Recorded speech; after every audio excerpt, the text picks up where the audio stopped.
Vamos, eu vou falar a primeira pergunta aqui, que eu tenho uma pergunta, eu vou perguntar a Martin aqui, falando do powertrain, tem vários tipos, tem gasolina, tem etanol, carros elétricos, híbridos, e para você, Martin, quais são as KPIs são necessárias para determinar a seleção em português é powertrain também, a mesma terminologia, não é? A gente pode definir matriz energética, tipo de combustível em português. Isso. Eu acho que o Mauro ele está pedindo a solicitação para entrar, tá, Daniel? Ele me avisou aqui. Uma pessoa está vendo aqui, não é Mauro, outra pessoa é José Carlos. Eu vou permitir o José depois. O Mauro está falando que tem que liberar ele, está faltando a liberação. Mas enquanto você vê aí, eu vou respondendo a sua pergunta, Daniel. Ok, eu vou chegar aqui, por favor. Tá. Boa tarde a todos. Eu acho que através dos KPIs aí a gente consegue definir, e também por região, né, de atuação, de país aí que está tendo atuação, a gente consegue definir aí qual seria a matriz energética aí para a nossa frota, né? Tudo isso tem que ser definido, eu entendo que tudo isso tem que ser definido antes de você fazer uma renovação de frota, de você escolher o modelo do seu veículo, você tem que trabalhar nisso, analisar aí a eficiência energética dos modelos, um tema que é muito importante que a gente, não todas as empresas levam em consideração, mas aqui na Diversey a gente leva em consideração a Latin NCAP, então a gente une aí Latin NCAP com eficiência energética, a partir daí a gente faz a escolha do nosso modelo de veículo, do que a gente vai disponibilizar aí para os nossos condutores e colaboradores. Exatamente. Só complementando o que o Martin disse, acho que a linha que a gente segue é a mesma. Acho que todo mundo, né, que faz a gestão de frota segue muito nessa linha. Primeiro você tem que ter o diagnóstico da tua frota. Para que você vai trabalhar a sua frota? O que ela vai te entregar? O que você precisa? E com essas premissas todas, como o Marco falou, e mais o que você precisa para fazer a sua frota funcionar, você tem essa definição. Entendeu? Eu acho que isso é muito importante. E tem outra pergunta aqui sobre, talvez para... Só um minuto. Tem uma mensagem aqui da outra pessoa. E tem uma pergunta sobre comportamento para motoristas em relação do híbridos. É diferente do que os carros em inglês chama ICE, de combustível com gasolina normal, porque tem que tratar esses veículos diferentes. A primeira vez, vocês têm carros híbridos? Não, a minha frota ainda não tem híbrido, a gente está estudando para começar a implementar, a partir de 2022, alguns veículos híbridos. A gente está na fase de estudo para poder ver que a gente vai começar a implementar. Hoje eu não tenho. E você tem, Marco? A gente tem aqui na Diversey, a gente tem alguns veículos híbridos, né? Eles são disponibilizados a cargo de diretoria, presidência.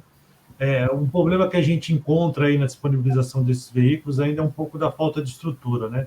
Como o nosso perfil de frota, o veículo, ele fica full time aí com o nosso colaborador, então o colaborador tem que ter aí na residência dele um ponto aí de carregamento, a empresa tem que ter também um ponto de carregamento, a gente tem aqui dentro da Diversey, mas não é todos os lugares aí, todas as regiões aí que é possível ainda a gente poder disponibilizar e trabalhar com esse tipo de veículo no Brasil. A gente está ainda não é suficiente. Ainda não é suficiente.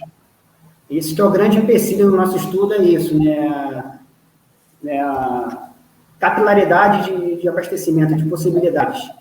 Como a gente atende o Brasil inteiro, então, assim, isso é um dificultador. A gente tem em São Paulo uma grande gama, São Paulo está bem avançado. Rio de Janeiro, eu falo por experiência aqui, é muito fraco. A gente tem pontos bem específicos, né? E imagina Brasil afora. Então, isso é um grande empecilho no nosso estudo que está pesando bastante para defender isso. Acho que falta aí, né, complementando o que o Felipe falou aí, falta um incentivo aí dos nossos governantes aí do Estado aí para a gente poder adotar melhor aí, poder adotar, na verdade, essa modalidade aí dentro da frota, né, Daniel? Além da falta do interesses governamentais, e os companhias, os OEMs, os fabricantes, tem aqui no Brasil? Olha, tem. Sonhos de veículos? Tem poucos. Estão começando agora a ganhar terreno, mas tem muito poucos ainda. E os valores são muito elevados. Sim. Entendeu? Então, assim, é uma coisa que assusta muito. E para você fazer um investimento desse, tem que pensar muito direitinho, ainda mais no momento de crise que o mundo está passando, né? Não é tão simples assim. E aí, quando a gente... desculpa, Felipe. Não, por favor, Marta, continua. E aí, o que o Felipe falou aí, né? E aí, quando a gente leva ou pensa numa proposta dessa, faz um estudo em relação a isso, a gente para agora num problema que a gente pode enfrentar aí daqui a alguns meses ou o ano que vem, um problema de falta de energia, né? Então, a gente acaba tendo esse empecilho de forma estrutural aqui dentro do Brasil, né? Uma coisa que o Felipe falou, que é sobre os valores, realmente são veículos muito caros. A gente não tem ainda um veículo operacional, né? A gente não tem a disponibilização de um veículo operacional aí para poder atender na forma híbrida ainda. Boa tarde, Mauro. Olá, senhores, tudo bem? Tudo bom? Ok, o Mauro, quando que chegou, nós estamos esperando para ele. Ele é o head da Profrotas, né, Mauro? É isso aí. Primeiro, obrigado, Daniel, pelo convite. Prazer estar aqui com vocês. Marton, Felipe, um prazer estar aqui com vocês. Fico à disposição aí do time. A Profrotas é uma startup criada pela Ipiranga, focada na gestão de abastecimento de grandes transportadoras. E também, Mauro, o que você faz com Fleet Mobility Brasil, Mauro? Muito bem, Daniel. Eu sou o fundador da FMB no Brasil. Né? Lá há 3 anos atrás eu tive essa ideia de conectar os gestores com o mercado automotivo. Em paralelo, eu sou o head do Profrotas, né? Como você bem disse, Profrotas ela vem para realmente mudar essa relação de mercado de gestão de abastecimento. Tudo via app, então pertencente a um grupo muito grande que é Ipiranga, né? E aí tem muita coisa bacana para compartilhar, inclusive conversando com os gestores, né? A gente quer trazer dentro dessa proposta da novidade, porque esse mercado de gestão de abastecimento ele passa por ciclos, né? Por fases. Então teve a fase da continha no posto, teve a fase do cartão, teve a fase da instalação do equipamento, e agora a gente vem para sacramentar mais uma fase, que é do aplicativo. Né? Aplicativo com segurança, com preço competitivo do combustível, que é algo que hoje tira o sono dos gestores. Né? Então, meu Deus! Por ter a Ipiranga por trás, enfim, a gente consegue trabalhar bem junto com as revendas essa parte e também trazer, Daniel, o que é muito bacana, né, é o lance da cocriação. Eu escuto demais os gestores aí, o Marton sabe bem disso, né? Então eles sempre falam, poxa, a gente precisa falar de cash-in, de cashback, de game dentro desse negócio, de treinamento. E por ter essa veia de startup aqui no Profrotas, a gente consegue fazer bem isso, né? Basicamente, é um pouco do desafio, é um pouco da história, e é o que a gente vem realizar no mercado brasileiro nesse momento. Legal. Sim, nós estamos falando sobre carros elétricos, carros híbridos no Brasil, eu sei, é difícil agora. A Martin estava falando que talvez agora tenha falta de energia até em nossas casas aqui, mas vamos ver. Um pouco mais se encontra em outros países, talvez no México, mas nós temos etanol aqui também, uma opção mais, e que eu acho que talvez 70, 80, pelo menos 75% dos carros ou mais por cento dos carros tem etanol, não é? Sim, eu vou dar uma opinião do etanol. É um combustível economicamente correto, né? Ele é considerado como combustível verde. Porém, com o custo do combustível hoje, aí o Mauro pode até falar um pouco melhor, está ligado a Ipiranga, deve ter mais informação. Mas, por exemplo, na minha frota hoje, para o que eu rodo, não está valendo a pena usar o etanol. Eu tenho um acréscimo de custo no meu custo mensal de combustível de quase 15%. Se eu só mandar utilizar o etanol na minha frota.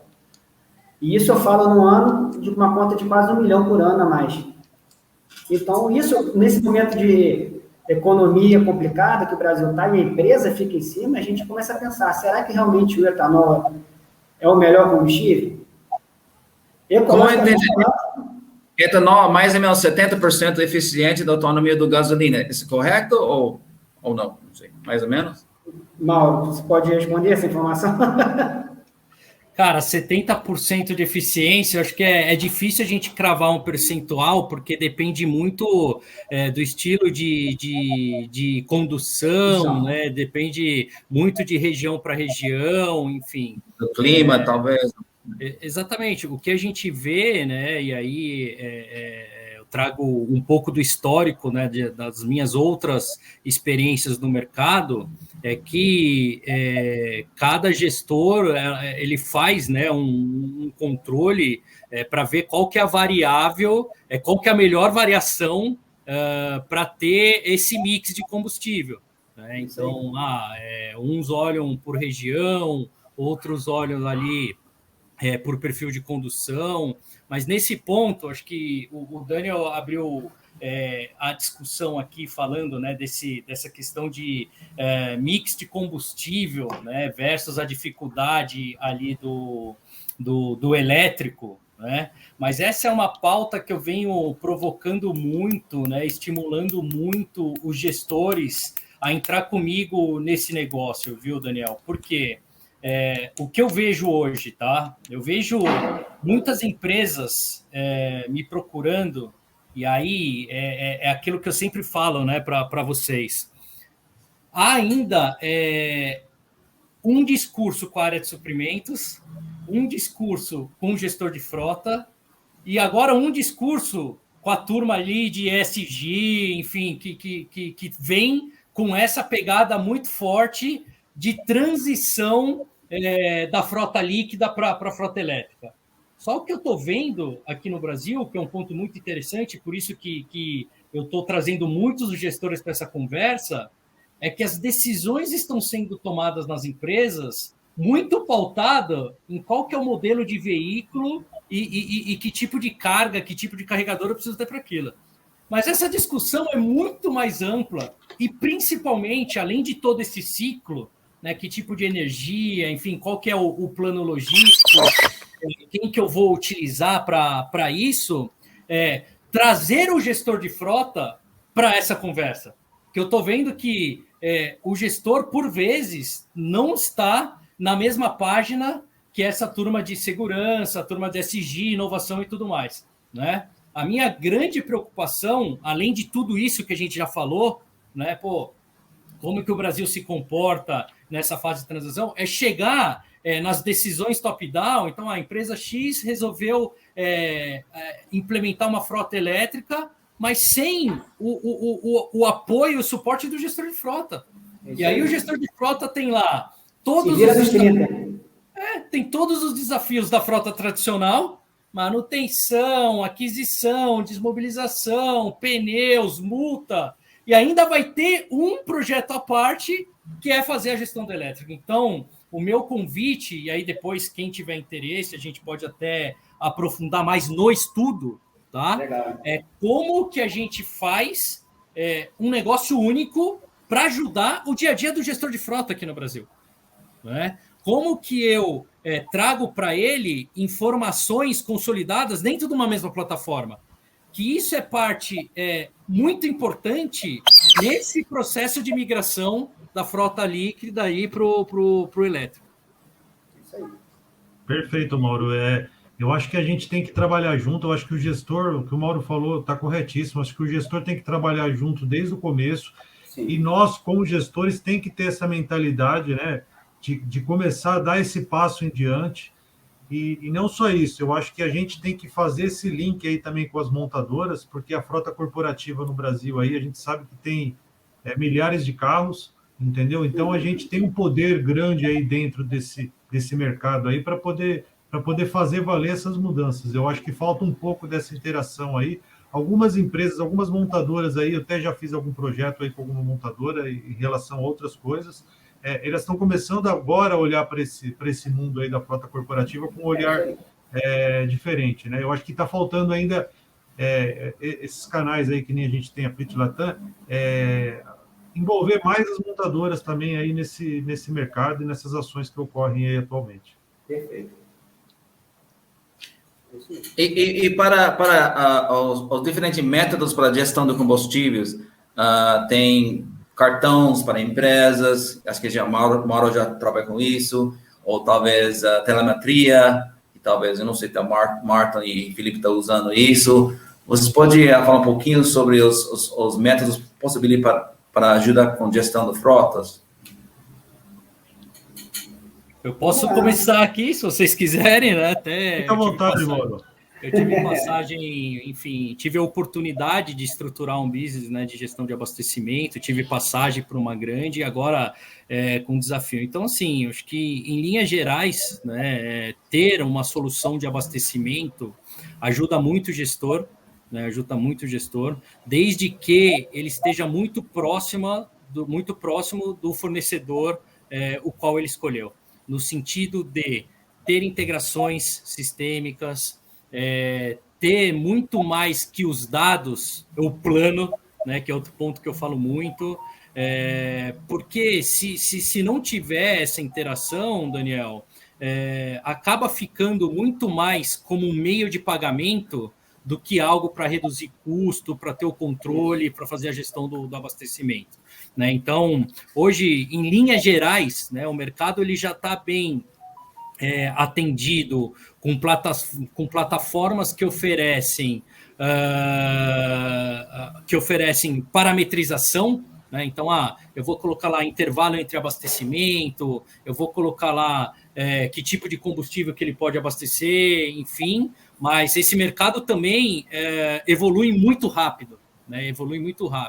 Aquilo que antes era parametrização, agora você já traz a telemetria, né, para pegar o late longe, mas onde que está o carro, mas onde que está o condutor, para fechar essa porta também, e as coisas vão evoluindo, né? Agora tem o app, né? Através do app você não tem mais a senha, né? Que antes tinha essa questão da senha e transferir a senha para um condutor e o cartão e tudo mais. Então agora é igual o banco, gera um token ali, também é mais uma possibilidade para você ter um controle mais efetivo.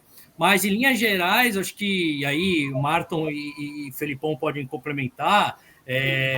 O mercado tem bastante opção, acho que favorece a vida do gestor, desde que tenha essa relação de parceria para que surjam, né, os planos efetivos, os acompanhamentos e muito mais do que um meio de pagamento e simplesmente dados fornecidos.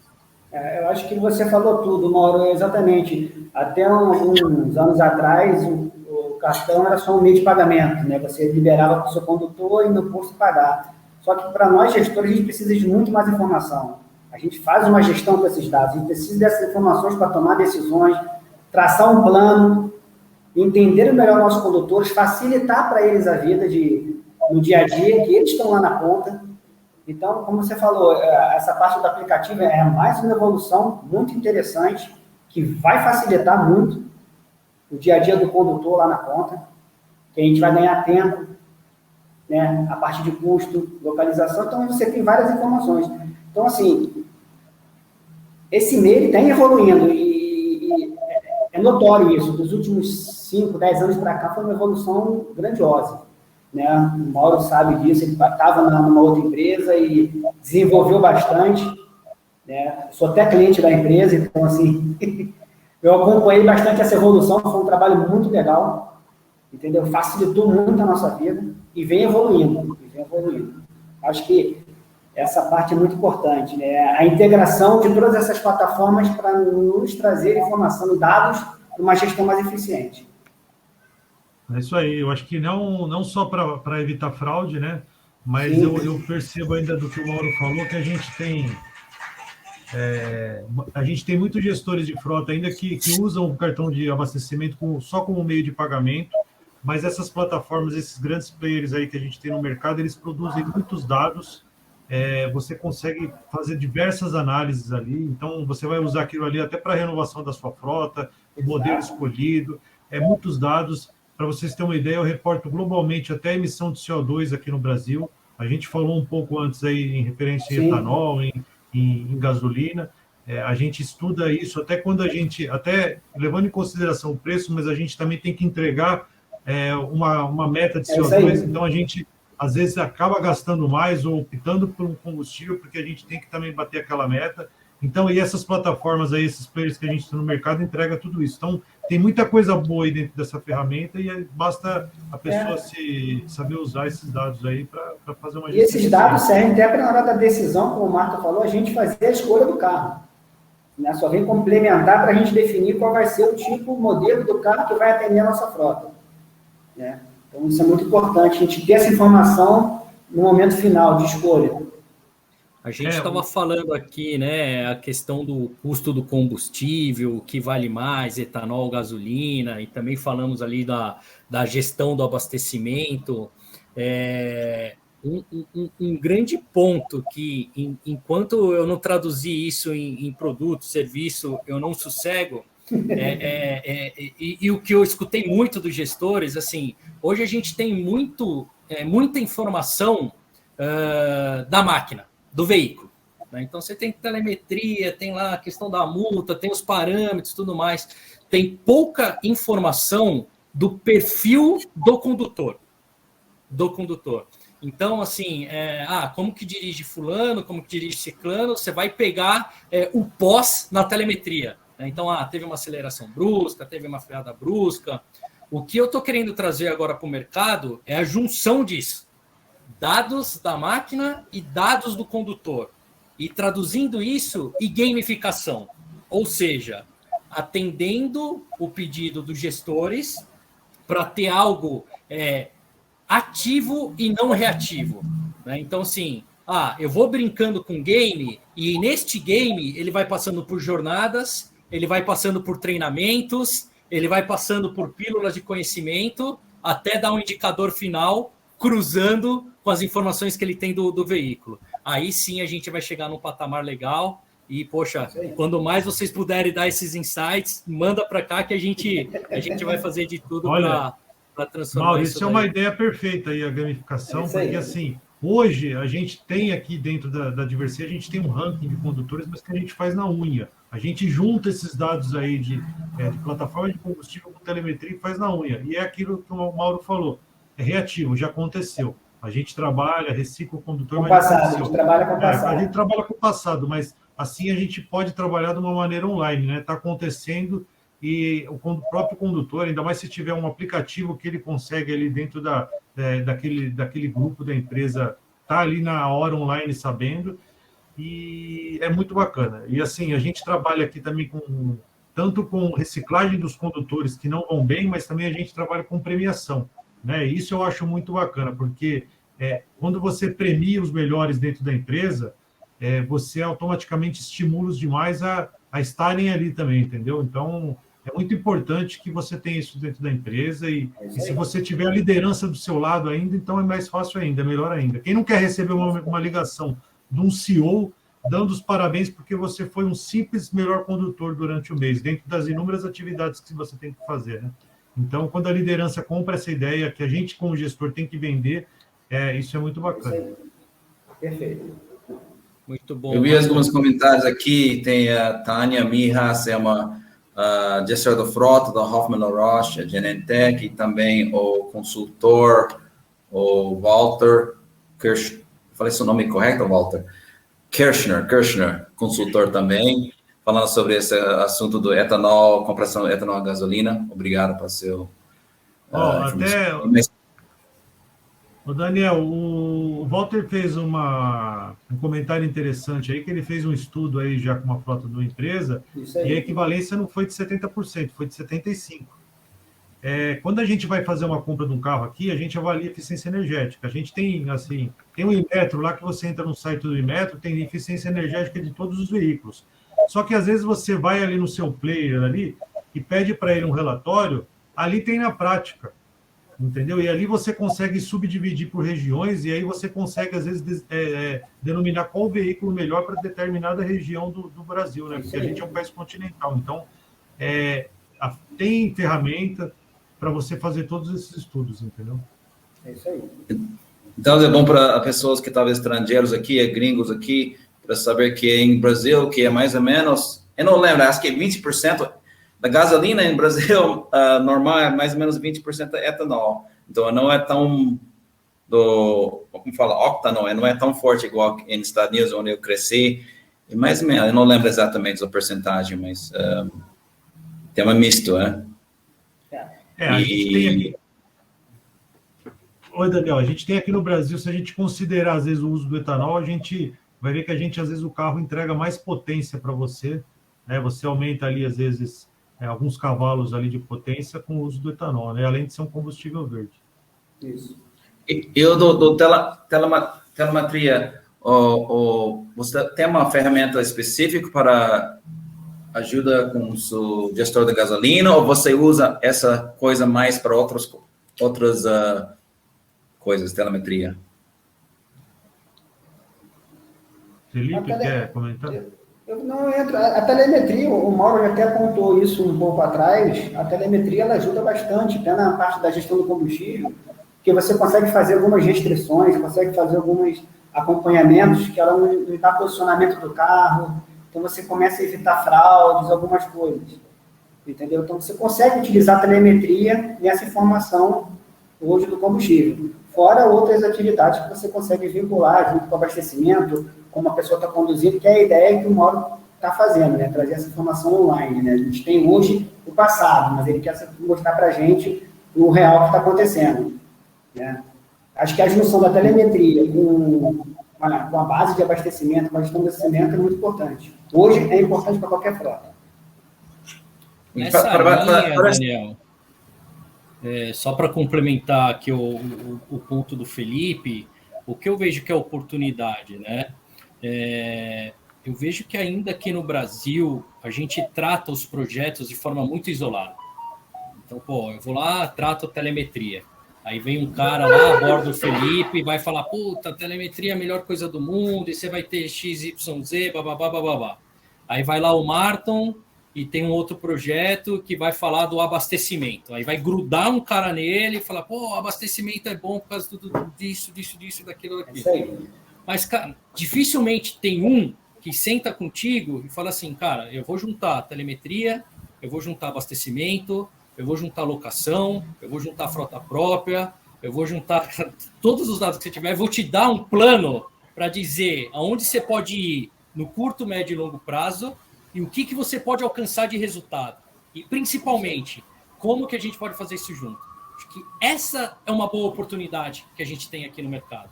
É por isso que eu falo tanto da cocriação, por isso que eu falo tanto de me colocar no lado do gestor.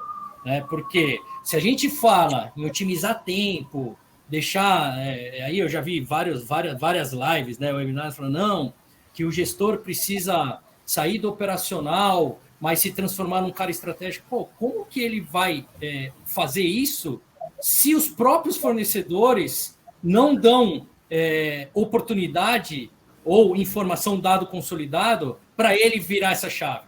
Né? Então, acho que essa é uma grande oportunidade que a gente tem aqui. Sem dúvida. A gente, como eu falei, né, Mauro? A gente aqui na Diversê, a gente faz na mão, né? Eu tenho até nos meus KPIs aí que eu apresento aí para a minha diretoria, eu tenho ali infrações por quilômetro rodado versus consumo de combustível. Então, a gente vê ali que quem mais tem infração de telemetria consome mais combustível. Então, mas só que a gente trata ali o que já aconteceu, mas é bem o que o Mauro falou, é perfeito. Eu acho que se a gente tiver uma junção de todas essas ideias aí, seria o cenário perfeito e aí realmente a gente, não que a gente não tenha uma gestão estratégica, porque a gente acaba fazendo, mas a gente vai ter realmente mais espaço para poder fazer essas ações e melhorias aí, que é fundamental aí. Perfeito. Então, a gente é cobrado muito em relação à despesa, né? Porque a gente sabe que, às vezes, dentro da empresa, a frota não é o business, né? O business da empresa é outro. Então, como que a gente pode contribuir com o business? É reduzindo a despesa, porque lá na ponta você vai ter aumento de lucratividade da sua empresa, né? E você vai ser reconhecido por isso. Então, é isso que a gente tem que trabalhar e pensar. Isso aí. Estou perguntando isso porque em outros países, talvez a telemetria está mais focada em sustentabilidade, uma coisa assim, mas parece que na América Latina é um pouquinho diferente o foco. Você acha que na América Latina, ou talvez aqui no Brasil, está madura o suficiente para realmente começar a adotar uma política da frota verde ou não? E por quê? Mauro? Vamos lá. Porque o movimento, por exemplo, em Europa é mais green fleet, aqui é menos, parece que está focando em outras coisas, talvez cortar custos e outras coisas. Você sente que talvez Não, você vê o movimento, você vê falar assim que o mercado está preparado, na minha opinião, ainda não. Caminhamos para, né? Caminhamos para. Se a gente não encontrar, e quem falar que tá, não, aqui no Brasil, tá? Não, com frota verde a todo vapor, eu tenho dúvidas, porque assim, falar de frota verde, veículo elétrico, todo esse ecossistema é novidade para todo mundo no B2B. É novidade para todo mundo. É o que a gente falou no começo, né? Você vê grandes empresas preocupadas em saber qual que é o carro elétrico que ele vai ter, qual que é o prazo de pagamento, qual que é o desconto e qual que é o ponto de recarga que ele precisa ter, aonde, enfim. Mas tem todo um ecossistema por trás que precisa ser trabalhado em conjunto, que ainda não está. Eu vivo isso todos os dias aqui, atendendo as empresas, né? E passando também para o gestor este envolvimento. Então, acho que assim, as coisas estão evoluindo. Você vê muitas empresas anunciando essa migração, mas tem um caminho enorme pela frente a percorrer ainda. É isso aí. Concordo plenamente. Eu acho que, estruturalmente, a gente ainda está longe de atingir esse objetivo também, Daniel. Eu acho que a gente pode comparar a frota verde com uma gestão de frota 10 anos atrás, né? A gente estava engatinhando e agora a gente está num nível mais sênior, e daqui para frente a gente começa a pensar em novas fronteiras aí, em outras possibilidades. Exatamente. Eu acho que o Brasil não tem uma estrutura preparada para desenvolver, está engatinhando ainda, a gente tem muito que pensar e desenvolver. Falta um pequeno percurso para atingir ainda, a gente tem que percorrer com calma. Agora também a gente não pode deixar de mencionar, né, Daniel, que assim, independente dessa evolução do mercado, enfim, hoje há algumas soluções para você ter um selo de frota verde, alguma coisa nesse sentido, né? Que são os programas de compensação de CO2, várias empresas já oferecem isso, né? Sim. Crédito de carbono, enfim, desde a comercialização até o plantio, mas mesmo assim você vê que é algo pontual, né? E não está dentro desse ecossistema. Né? Não é algo rotineiro no dia a dia do gestor de frota. Né? E aí, Felipe e Marton, vocês me corrijam aí se eu tiver... Mas é isso mesmo. Eu acho que são poucas as empresas hoje que trabalham com essa mentalidade que você falou. Você não tem... Se você pode perguntar, fazer um teste, eu acho que poucos terão esse tipo de trabalho. Por isso que eu falo, a gente está engatinhando ainda. Acho que falta um bom caminho, mas acho que o pontapé inicial foi dado e está todo mundo começando a pensar. Eu acho que isso é o mais importante. Agora, a gente não pode deixar cair, a gente tem que continuar jogando a lenha na fogueira para ela continuar pegando fogo e desenvolver isso aí. Eu acho que até o Mauro está perfeito no que o Mauro disse, e eu acho que até por conta da pandemia aí, a gente teve muito atrasos em projetos, né? situação econômica. Eu acho que isso também dificultou um pouco, fez um pouco a gente perder aí um pouco de tempo, mas eu acho que daqui para frente, com a retomada, eu acho que as empresas vão começar a pensar mais nisso e devem, né? Porque é o nome da empresa, né? Você está associando a sua marca a uma alternativa verde e você vende isso no mercado, né? Entendeu? Sim. Você não chega lá e vende só seu produto, né? Aqui na Diversê, assim, a gente não vende só o produto, o Mauro sabe disso, o Felipe, acho que qualquer empresa. Uma empresa séria, ela atua em todas as frentes. Quando ela vai fazer uma apresentação ali para um possível cliente, ela vende tudo que ela faz aí no mercado. Sim. E não só, às vezes, o produto, né? Então, você está aliando isso à sua marca, né? É isso aí. Mas independente dessa evolução que vai acontecer, né, essa maturidade do nosso mercado, eu acho que a gente aqui, e aí eu me coloco no papel de gestor, a gente tem um papel fundamental nessa mudança, né?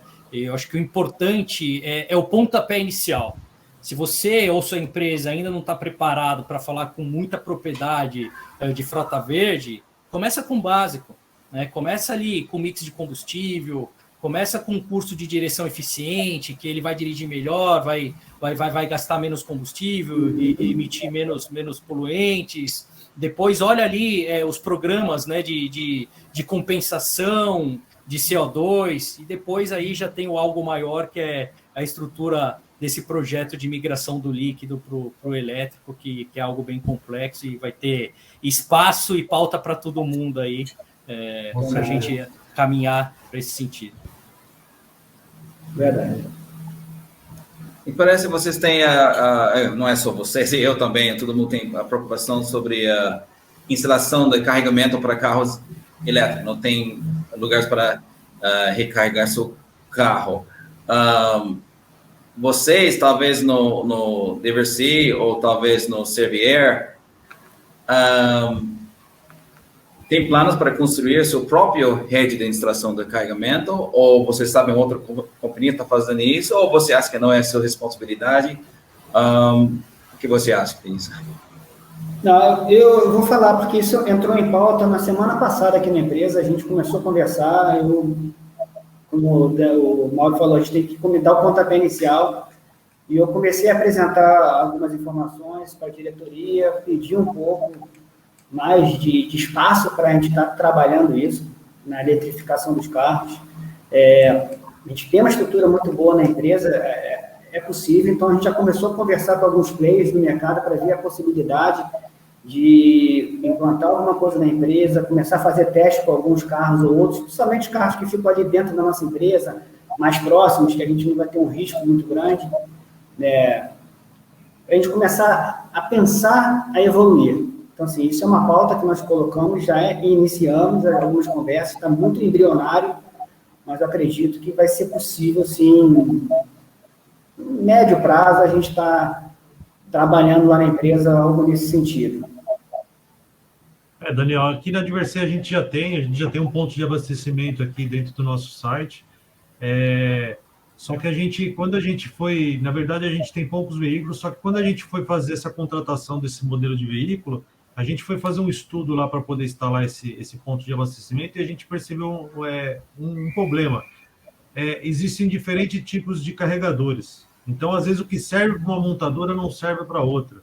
Entendeu? Então, a gente teve que optar tudo por um fabricante só para poder fazer um ponto de abastecimento que atendesse todos os veículos. Até porque a gente não tinha espaço ali para poder fazer 2 ou mais pontos de abastecimento.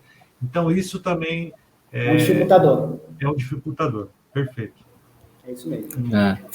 Aqui, o que eu posso falar para vocês, de novo, tenho o meu compromisso para ajudar no desenvolvimento desse mercado, né?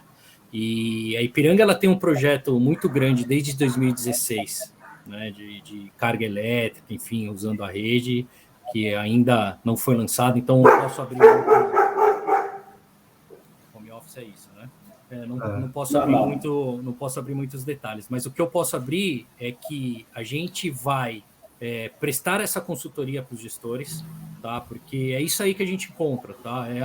Eu quero ter um ponto, mas é carga rápida, ou em tantas horas já é o suficiente. Mas carga rápida, um carregador é 200 pau, 200 mil reais. Faz sentido, inviabiliza, enfim, a gente vem prestar essa consultoria e aí fornecer a nossa plataforma para ajudar o gestor de frota na gestão do líquido com elétrico, tá? Em parceria com a Ipiranga. Muito bom. Legal. Vai ser uma boa. Ainda mais com o nome Ipiranga por trás, forte, vai ser muito interessante. No Rio, a gente já tem um ponto na Barra ali funcionando e disponível ali para as empresas. Mas a grande dificuldade é essa. No Rio, por exemplo, você tem na Barra e depois. Eu não tenho. Esse é o grande problema.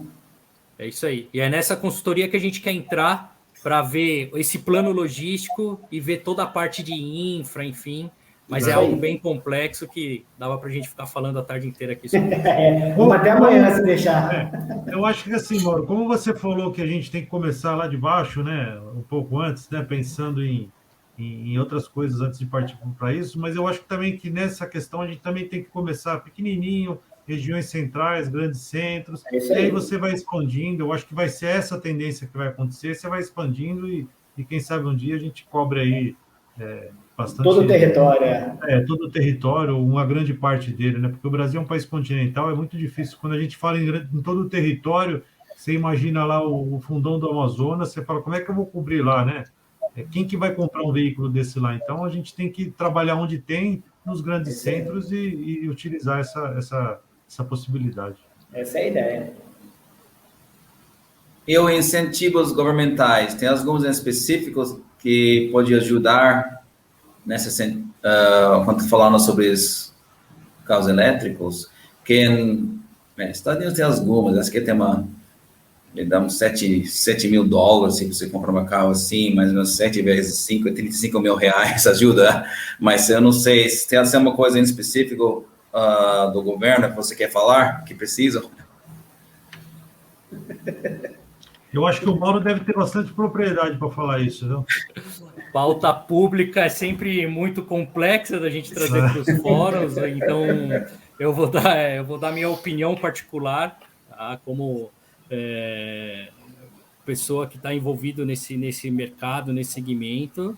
Eu acho que sim, acho que o governo pode ajudar muito, principalmente quando fala do B2B, né, com os incentivos e de várias formas, né, desde na aquisição até algo que já aconteceu em algumas regiões, que é isenção dos impostos, né, enfim, acho que certamente para aquele país, para aquela sociedade que tem um compromisso, né, com a sustentabilidade, com a evolução tecnológica, para mim, pessoalmente, faz muito sentido caminhar essa pauta em conjunto, né, com as iniciativas privadas e públicas.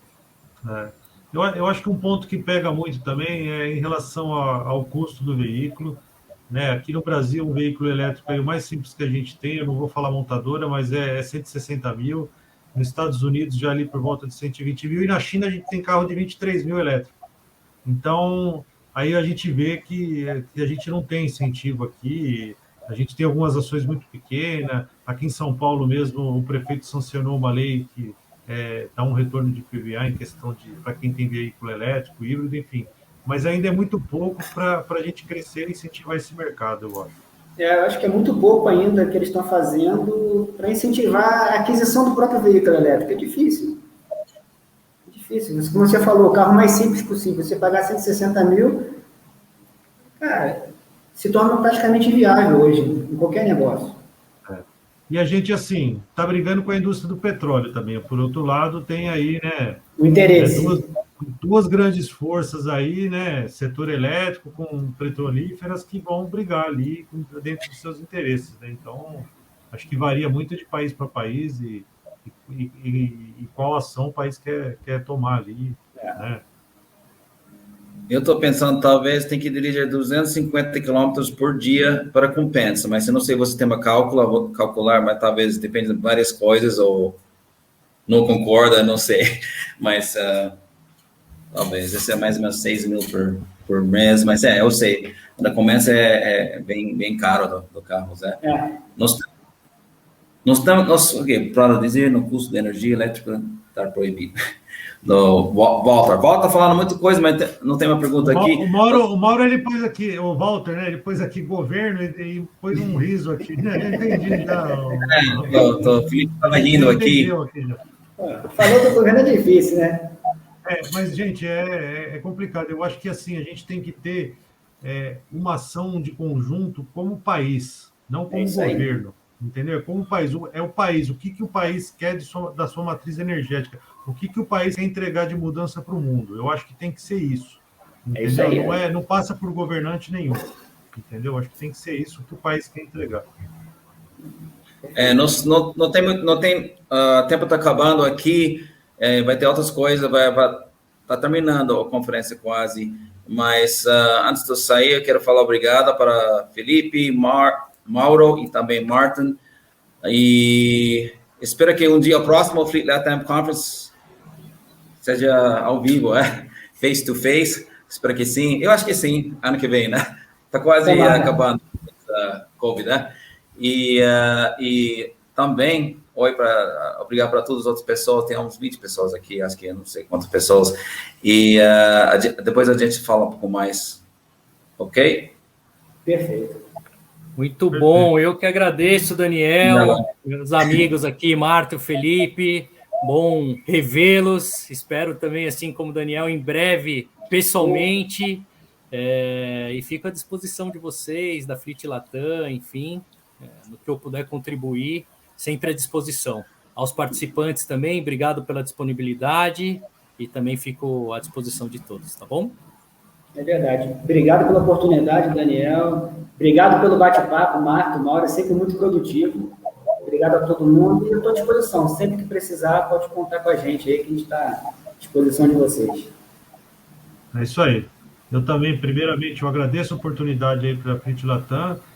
Agradeço aí estar do lado aí desses dois monstros aí, do Felipe e do Mauro, do pessoal aí que está assistindo a gente. E como o Mauro falou, isso aqui está no nosso sangue. Então, se deixar, a gente fica aqui, vira a noite aqui debatendo esses temas e tendo ideias, né? Então, muito bom. Muito obrigado aí. Eu só tenho a agradecer a todos aí também. Ok, até mais, todo mundo. Um abraço.